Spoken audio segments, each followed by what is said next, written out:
ত্রয়োদশ জাতীয় সংসদ নির্বাচন এবং গণভোট একই দিনে অনুষ্ঠিত হবে।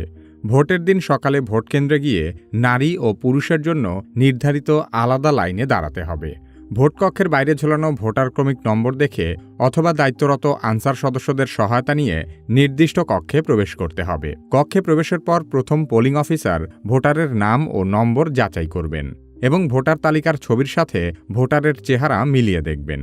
এরপর পোলিং অফিসার ভোটারের নাম ও ক্রমিক নম্বর জোরে উচ্চারণ করবেন, যাতে এজেন্ট ও সহকারী প্রিজাইডিং অফিসাররা তা শুনতে পান।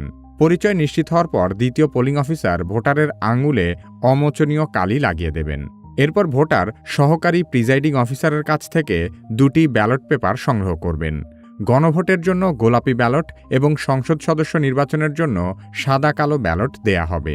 ব্যালট গ্রহণের সময় ভোটারকে স্বাক্ষর অথবা টিপসই দিতে হবে এবং সিল মারার জন্য একটি রাবার স্ট্যাম্প প্রদান করা হবে। সময় সাশ্রয়ের জন্য অনেক ভোট কেন্দ্রে 2টি গোপন কক্ষ থাকতে পারে, যাতে একই সাথে 2 জন ভোটার ভোট দিতে পারেন। গোপন কক্ষে গিয়ে ভোটারকে 2টি ব্যালটে সিল মারতে হবে। গণভোটের গোলাপি ব্যালটে সংস্কার বা পরিবর্তন চাইলে হায়ের ঘরে এবং না চাইলে নায়ের ঘরে সিল দিতে হবে। সংসদ নির্বাচনের সাদা কালো ব্যালটে পছন্দের প্রার্থী বা দলের প্রতীকের নির্ধারিত ঘরের ভেতর সিল মারতে হবে। সিল ঘরের বাইরে চলে গেলে ব্যালটটি বাতিল হয়ে যেতে পারে। সিল মারা শেষে ব্যালটটি প্রথমে লম্বালম্বিভাবে এবং পরে আড়াআড়িভাবে ভাঁজ করতে হবে, যেন সিলের কালি অন্য ঘরে বা প্রতীকে না লাগে।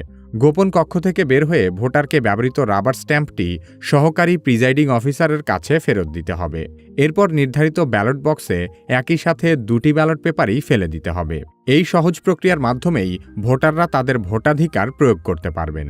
এবারের নির্বাচনে আপনি কোন প্রতীকে ভোট দিচ্ছেন কমেন্টে লিখে জানাতে পারেন আপনার পছন্দের প্রতীকের নাম।